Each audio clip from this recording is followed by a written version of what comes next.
Students, so welcome back. I hope you all are fine. तो आज हम करेंगे क्लास 8 की इंग्लिश की वर्कशीट नंबर 28। डेट क्या है बच्चों हमारी 28 अक्टूबर। स्टूडेंट नेम आपका नाम आएगा, नेम ऑफ रीजन में आपकी क्लास टीचर का नाम आएगा। तो आज हम पढ़ने वाले हैं टेंस कंटिन्यू करेंगे बच्चों। आज हम प्रेजेंट परफेक्ट कंटिन्यूअस टेंस क्या होते हैं बच्चों, ये आज हम जानेंगे। तो चलिए पढ़ते हैं। This tense is used to indicate an action which being to some time in the past and is still continuing.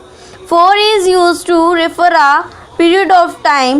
Example, they have been playing for 2 hours. यानी कि बच्चों जो 4 होता है, यानी कि FOR वाला जो 4 हम लिखते हैं उसको हम किस लिए, वो क्या प्रेजेंट करता है, वो प्रेजेंट करता है टाइम को।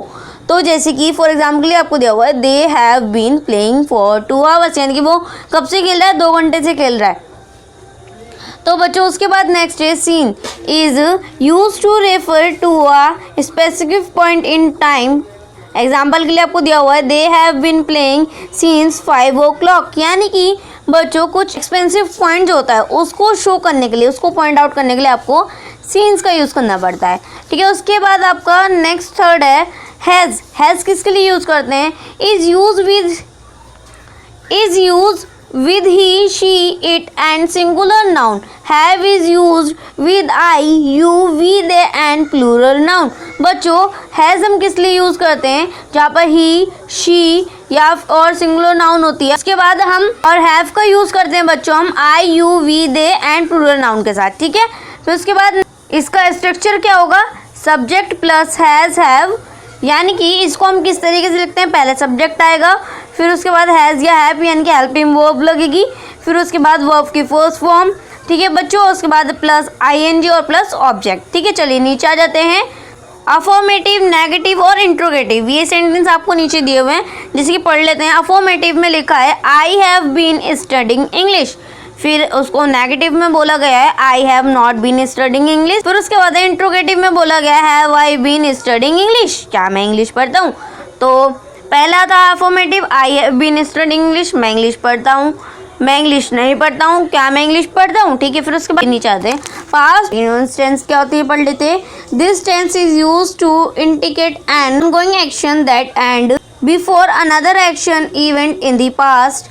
This tense is use to indicate an, फॉर एग्जाम्पल के लिए आपके लिए लिखा हुआ है we had been waiting there for 2 hours before the bus every. ठीक है, फिर उसके बाद इसका स्ट्रक्चर है आपका subject plus has been plus verb की फर्स्ट फॉर्म आएगी। ठीक है बच्चों, फिर प्लस ING और प्लस ऑब्जेक्ट। ठीक है, उसके बाद आपको नीचे दिए हुए हैं कुछ सेंटेंस अफर्मेटिव, नेगेटिव और इंट्रोगेटिव में। तो फर्स्ट आपका लिखा हुआ है I had been studying English, I had not been studying English और I had been studying English. ठीक है, यही आपका सेम है जैसे मैंने आपको ऊपर बताया था। उसके बाद ये फ्यूचर कंटिन्यूअस टेंस क्या है, पढ़ लेते हैं। This tense is used to indicate action that will continue up until a particular event or time in the future. Example के आपको लिखा है by next January we shall have been living here for years, यानी कि बच्चों particular time के बारे में बताया जाता है फ्यूचर में। ठीक है, we use shall with and we use will with you and 3 person he, she, it, they. ठीक है, स्ट्रक्चर है इसका बच्चों subject plus shall, will plus has been plus verb की फर्स्ट फॉर्म और प्लस ING और प्लस ऑब्जेक्ट। ठीक है, फिर उसके बाद आपको अफर्मेटिव, नेगेटिव और इंट्रोगेटिव सेंटेंस दिए हुए हैं। फर्स्ट आपका लिखा हुआ I shall have been studying English, ये सेम बिल्कुल लिखा हुआ आपका। तो चलिए बच्चों अब कर लेते हैं हम क्वेश्चंस आंसर। हमें नीचे कुछ fill in the blanks fill करने हैं।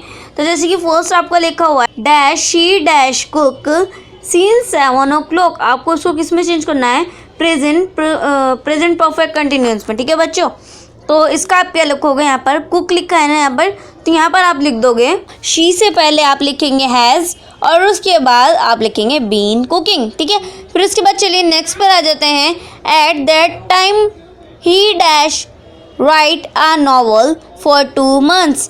तो बच्चों इसको आपने चेंज करना है पास्ट परफेक्ट कंटिन्यूअस में, तो आप इसके अंदर लिखेंगे हैज़ बीन राइटिंग। ठीक है, चलिए अब आए थे थर्ड पर। Sahil took rest after he dash play for 2 hours। तो बच्चों इसको आपने चेंज करना है पास्ट प्रेजेंट में, तो बच्चों इसको आप लिख देंगे हैज़ बीन प्लेइंग। ठीक है, फिर इसके बाद ही dash sleep for 5 hours। Present perfect continuous tense में आपने इसे चेंज करना है, तो आप इसका लिख देंगे हैज़ बीन स्लीपिंग, ठीक है। फिर उसके बाद आपका fifth, the rain dash stop by tomorrow, तो इसको आपने चेंज करना है बच्चों फ्यूचर परफेक्ट में, ठीक है। तो आप इसका लिखेंगे विल हैज़ बीन स्टॉपिंग, ठीक है। फिर उसके बाद है 6 आपका, he said that he dash drive her for 6 months, past present continuous में चेंज करना आपने इसे, तो आप यह लिखोगे हैज़ बीन लिविंग, ठीक है बच्चों। चलिए नेक्स्ट है आपका, Sakshi dash not to her homework for a week now, तो आपने इसे चेंज करना है बच्चों पास्ट परफेक्ट कंटिन्यूअस में, तो आप इसको लिख देंगे हैड नॉट बीन डूइंग, ठीक है। फिर नेक्स्ट है आपका dash they dash go out fair you call, तो इसको आपने चेंज करना है पास्ट परफेक्ट में, तो बच्चों इसका आप लिख देंगे दे से पहले आएगा आपका हैड और दे के बाद आप लिख देंगे बीन गोइंग, ठीक है। चलिए नेक्स्ट है 9th, by the end of this month he dash study in this school for year, तो आपने इसे चेंज करना है फ्यूचर परफेक्ट कंटिन्यूअस में, तो आप लिखेंगे विल हैव बीन स्टडिंग, ठीक है। फिर 10th आपका dash he dash practice for 2 hours by 4 o'clock, तो इसे आपने चेंज करना है फ्यूचर प्रेजेंट कंटिन्यूअस में बच्चों, ठीक है, परफेक्ट कंटिन्यूअस में बच्चों, ठीक है। तो आप इसका लिखेंगे ही से पहले आ जाएगा आपका विल, उसके बाद आएगा आपका हैव बीन प्रैक्टिसिंग, ING लगा देंगे आप, ठीक है।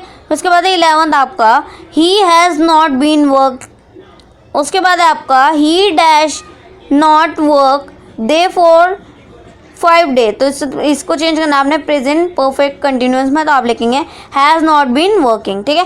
फिर उसके बाद है 12 they dash sing a song since 3 o'clock, आपने इसे चेंज करना है पास्ट परफेक्ट कंटिन्यूअस में बच्चों, तो इसका आप लिख देंगे दे बीन सिंगिंग, ING लग जाएगा, ठीक है। फिर उसके बाद है 13 आपका dash you dash wait there for 2 hours, तो इसे चेंज करना आपने प्रेजेंट परफेक्ट कंटिन्यूअस में बच्चों, तो इसको लिखेंगे आप यू से पहले आएगा हैव और बीन वेटिंग लिख देंगे आप, ठीक है। फिर उसके बाद है 14 आपका dash they dash talk when I was away, तो इसका आपने चेंज करना है पास्ट परफेक्ट कंटिन्यूअस में, तो दे से पहले आ जाएगा आपका हैड और उसके बाद टॉक का लिखेंगे आप बीन टॉकिंग, ING जुड़ जाएगा इसमें बच्चों। फिर उसके बाद है 15 by 6 o'clock I dash read for 3 hours, तो इसका रीड है ना, तो आप इसको चेंज करेंगे फ्यूचर परफेक्ट कंटिन्यूअस में, तो आप इसका लिख देंगे shall have been reading, ING लग जाएगा बच्चों, ठीक है। तो बच्चों ये थी आपकी आज की वर्कशीट, बेहद ही ईजी और इंटरेस्टिंग, आई होप आप लोगों को समझ में आ गई होगी। सो प्लीज़ चैनल को सब्सक्राइब करना मत भूलिएगा, बेल आइकन को भी प्रेस कीजिएगा। तो चलिए मिलते हैं नेक्स्ट वीडियो में, तब तक के लिए take care and good bye.